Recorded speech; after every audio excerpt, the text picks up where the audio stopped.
یو ځل یو طالب علم و هغه استاد سره سبق ویلو استاد به ورته ویلي بچیا دا فلانۍ مسله مې چې درته وښودله دا د 1 لک روپو مسله ده ابا ډېر خوشحاله شو چې 1 لک روپۍ مې وګټلې چې بله مسله به ورته وښودله وایي بچیا دا د 100 لکو روپو مسله ده دا فلانۍ مسله د زرګونو روپو مسله ده هغه ډېر خوشحاله شو چې کله فارغېدو وایي زه خو کروړپتي یم ځکه ما سره د لکونو مسلې پرتي نو کله و یو ځلې طالب علمۍ کې ذکریا رحمت الله علیه غالبا دا قصه لیکلې ده و یو ځلې سپلۍ وشلې ده چپلې وشلې ده نو هغه لاړې موچي له لاړې چې موچي له لاړې ویل دا سپلۍ رالو ګنډه چپل رالو ګنډه ویل کینه په دې دوران کې د طالب علم دته یو څو مسلې ښودې وایي بابا دا د تیمم مسله داسې ده هغه ته یې ښه بچیه وایي بابا دا یو مسله د 1 لک روپو ده او دا پلانۍ مسله په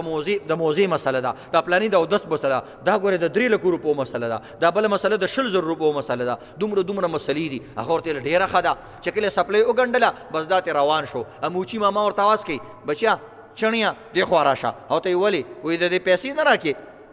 ورته بابا جي بس سړی ما درته د لکونو روپو مزلې وویلې او 1 روپۍ مې هم نه ونه غوښتله او ته چې کوم دی د یو انې سپلۍ دې راله جوړه کړه او ما نه پیسې غواړي هغه ورته بچیا د لکونو روپو مزلې دې ځان سره کېده او ما له 1 انه راکړه زمونږ داسې خلک دي ما له 1 انه راکړه لکونو روپو مزلې دې واپس یوسه سړی ډېر خفه شو ماشوم خفه شو چې ما ته خو مې استاد دروغ ویلی دي دا مسله د لکونو ده دا د کروړونو ده او دا د دې ده دا خو مې استاد ما ته دروغ ویلی دي او زه خو یې وشرمولم زما سترګې په یو پیسه باندې سړي ته ټیټې کړلې وایي بابا پیسې دل راوړم هغه له د کور نه راوړې پیسې وله ورکړه استاد ته لاړې ډېر غمجن و استاد دې بچیه ولې وایي استاد جي خبره ډېره غټه ده او ادب د وجې نه تا ته نشم کولی ویل نه بچیه زه ستا د مور پلار په شان یم چې زه ستا تربیت ونه کړم زه تا ته ښه بد ونه ښیم تا ته بیا څوک ښایي وایي استاد بې ادبي ده وایي خیر دی بچیه ځان په مشکل کې پریشانۍ کې ما چوه ووایه زه دله اجازت در کوم ویې وایه وایي استاد ستا متعلق خبره ده وایي بچیه زما متعلق دی وایه وایي تا ما ته دروغ ویلی دي وایي بچیه کوم ځای کې مې درته دروغ ویلي وایي تا ویل دا یو مسله د زرګونو ده هلته ورشه موچي ماما پې د 4 انو سپلۍ نه ګنډي د 4 انو سپلۍ نه ګنډي او ته یې بچیه داسې چل دی چې دا خبره خو ډېره غټه خبره ده موچي ماما په دې باندې څنګه پوهېږي هغه پرې دا په دې نه پوهېږي زه تا پوهېږم ته پې ولې نه پوهې ته علم حاصلې او په دې نه پوهېږې چې دا د قیمتي څیزونه دي وایي زه نه پوهېږم نو دا زه خو په دې پوهېږم چې د پیسې کار پې ونه شو ویل بچیه داسې کار وکړه لږ صبر وکړه کور نه دننه لاړې یو قیمتي ملغلرې راویستله ویل بچیه دا واله او دا بازار کې خرڅه نه کړي خو مختلفو دکاندارانو نه تپوس وکړه چې د دې څه قیمت دی بیا دې موچي ماما له م راشه د دې قیمت یې تپوس وکړه او بیا واپس ماله راوړه ویل ډېره ښه ده لاړې سبزۍ والا ته یې ویلې ماما دا بلورې به وان لري هغه ورته ویلې چڼیه بس کار دې نشته دی نو دا څه شی دې راغوستی دي زه واله یو بادرنګ به درکړم مثلا کلونو ماما ته یې ویلې هغه یو پلیټ به درکړم مړه پلیټ ته دې کلونو ته دې زړه شوی دی بس اوس دا شیزونه ځان سره ګرځې واله یو پلیټ وخوره او دا هم دې سره وړه خیر دی زمانه ده په کار ځه خو یو پلیټ وخوره چا ورته یو سي چا ورته یو نیمبو یاد کو چا ورته یو شی چا ورته بل شي لاړې صرافه بازار ته د سرو زرو بازار ته او د جواهراتو بازار ته لاړې هلته یو دکاندار ته وویلې ښه دور و هغه پېژانده چې طالب علم دی وایي بچې دا شی د سره ډېر قیمتي دی د دې سوداګر د دې بازار چې کوم صدر دی عقد د دې قیمت درکولی شي دا واړه دکانداران د دې قیمت نشي درکولی دا ډېره قیمتي ده ویل که خرڅې ویل نه خرڅوم خو یم استاد راته ویل چې خرڅې بیا نه بیا موچي ماما لاړې وی موچي ماما یو پیسه علي که دا شی علي هغه ورته ماله پیسه راکړه مړه ته خو په شرم دې کار نشته کله وی د لکونو مسلې درته ویم د زرګونو مسلې ویم اوس دې کاڼې راغستې چې کاڼې رانه واله په دې زه څه کوم په دې مرۍ زه څه کوم ماله یو پیسه راکړه ویل هو دا پیسه واله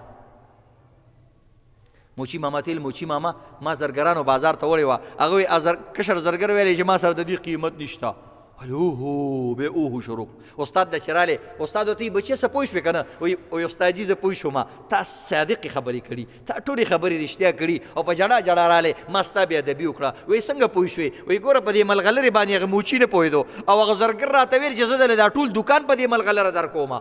نو ما ته پته ولګېده چې د زرو په قدر باندې زرګر پوهېږي د دې مسلو په قدر باندې موچي نه پوهېدو نو هغه پې د یو پیسې قیمت نه ورکو راشه صحابو نه تپوس وکړه چې د پیغمبر خبرې څنګه دي هغوی موږ پې ټول سرونه قربان کړته وی چې څنګه دي د صحابو نه تپوس وکړه د اصحاب بابا زیارت ته لاړ شه تپوس وکړه ای صحابو څه چل شوي چې تاسو دې شړو ته راتلئ د اصحاب بابا دا کلی اوس هم لا شړ دی دې شړو کلو کې تاسو کول څه وایي ظالمه تا ته پته نشته موږ د سردار دو جهان اقوال او ملغلرې تاسو ته رارسولي دي تاسو ته پته نشته څومره قیمتي سیزم درته رارسولی دی موږ پې سرونه قربان کړه موږ پې میندې قربان کړې موږ پې بچي قربان کړه او ته تپوس کې چې څه دپاره راغلی د صحابو نه تپوس وکړه چې د پیغمبر خبرې څنګه دي یو صحابي ابو بخاری شریف کې دي مونږ وویل وایي هغه خبر شو غالبا عبدالله بن جابر یا جابر بن عبدالله هغه خبر شو چې د پلاني یو کس سره د پیغمبر دا خبره ما اورېدلې ده خو ما ته بل صحابي کړې ده او هغه د بل نه اورېدلې ده هغه پلاني صحابي د پیغمبر نه ډایرک اورېدلې ده د پیغمبر نه ډایرک اورېدلې ده مسیرت شهر یو میاشې مزل وکړو هغه صحابي کور ته لاړې دروازې وټکوله هغه ویل څه دپاره راغلی وایي تا پلاني خبره د پیغمبر نه براه راست اورېدلې ده هغه ته او وایي زه د دقې یو خبرې دپاره یو میاشت مزل ما وکړو چې ستا د خولې نه ډایرک واورم د دغه خلکو نه تپوس وکړه چې د پیغمبر د خبرو څه مقام دی او ولې به مقام نه وي یو اندو لیکلي دي چې دې پیغمبر ته حیران شه دا چې کوم دی یو شړ ځمکه کې راغلی کارجن ځمکه کې د مکې په ځمکه کې هلته اوبه نه وې هلته اونې نه وې هلته ساینس ټکنالوجي نه وه هلته یو شی د خوراکونو څیزونه صحیح نه میلاوېدل دا دوی به چې کوم دی یمن ته تلل او شام ته به یې تلل هلته به یې د خوراک څیزونه راوړل مکی والا هلته نه به د خوراک څیزونه راوړل دلته د خوراک څیزونه نه میلاوېدل وایي سوچ وکړه هلته یونیورسټي نه وه مدرسه نه وه سکول نه یو یونیورسټي نه وه یو کالج نه او بیا هم دا پیغمبر په دغه شړ ښار کې رالی او په لږ وخت کې چې کوم دی د هغه آواز دیواري چین ته ورسېدلو او هندوستان پورې راورسېدلو وایي نور د ده عظیم کرامت څه وی نه وینې چې دا کرامت او معجزه نه کړي نو څه عجیبه څیز به لا نور څه ته وایي او خپل دین او خپل دا سیزونه ټول ځایونو ته ورسوي